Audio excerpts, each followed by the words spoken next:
Picking up where we left off, the party investigated the hatch, finding that it seemed to go nowhere.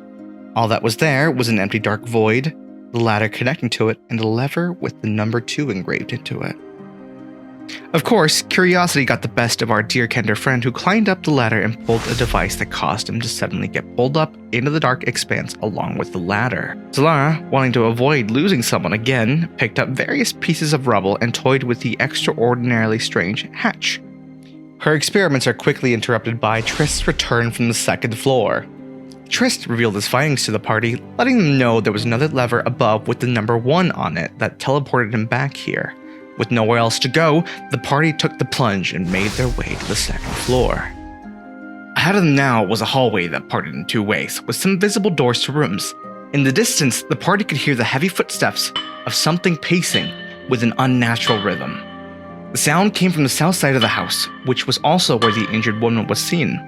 Zalara stealthily made her way to the corner and saw an injured enchanted armor patrolling the hall. At the same time, Quarian investigated the other side and found a similar hallway with a pile of sludge that didn't seem to react. The party would then regroup and share their findings. Next, Dylan creeped into the unlocked room directly accessible from the opening hallway and discovered a study that had been ransacked. Dylan hoped this would lead to a door that would allow the party to surprise the armor if they were to take it on in combat. Though it seemed the biggest surprise in that moment was the sudden appearance of a blonde dwarven man who seemed like he may be lost. He appeared in the same place as all the others had before, by the lever.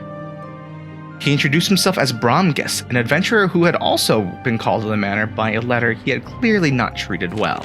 After a quick introduction, the party continued their reconnaissance. In the room Dylan was beginning to look into, he, along with Bromgus, found many documents scattered along the floor that didn't seem to be of any direct interest. Dylan would find he did not have as much luck as he did with the next door, as it was locked. The shuffling of the door notified the old man Miller, who was on the other side, that help had arrived. Miller called out, asking for Vidalia, only to be met by our friends, the Gem Dragon and Dwarf. Miller took the opportunity to ask the party to take care of the monster creeping about his halls and save his likely injured niece. The group steeled themselves for battle, until our curious Trist recalled from past knowledge that the armor is no easy foe to deal with.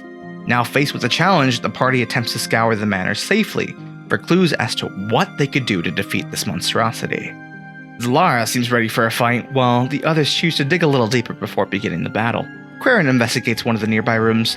There, beyond the door, he finds a bedroom in ruins. Quill takes the time to scour through the room, opening any cabinets, checking under the bed, and checking out the empty suitcase, but finds nothing more than mundane leftover objects. Quill then looks over at the suitcase once more and realizes it isn't covered by thick dust like the rest of the room. He finds "Property of James Miller" engraved in a professional font. The case also has the carved out words that say, "Now you're as empty as this case, old man. Good riddance." In the meantime, Dylan has gone over to converse with Mr. Miller and is followed shortly after by Bromgus. From the conversation, they now know that the armor was made by Miller and it's been given a violent directive that it follows, and that the armor was sent by somebody Miller didn't think deserved the inheritance. Bromgus, Dylan, and Zalara now together approach the helmed horror from a distance. It does not seem to attack, but it does acknowledge their presence. It seems its directive does not cover these strangers. This gives an opening for Zalara to investigate another room, and for Triss to do the same while Bromgus and Dylan stand guard in case the horror gets violent. Past the door, Zalara finds a broken and neglected room. She diligently combed through any hiding spots such as under the bed, under the mattress, and under the strange sailor hat that the moths have given plenty of attention to. With no obvious clues found, Zalara kicks over the broken stool in the middle of the room. As it falls over, she hears it's hollow. She scrambles to get the stool open, and within a hidden compartment, she finds 2 notes. One of them says, "The old man's gone mad. I found a letter to the lawmaster requesting changes to his will. He left everything to the maid of all people."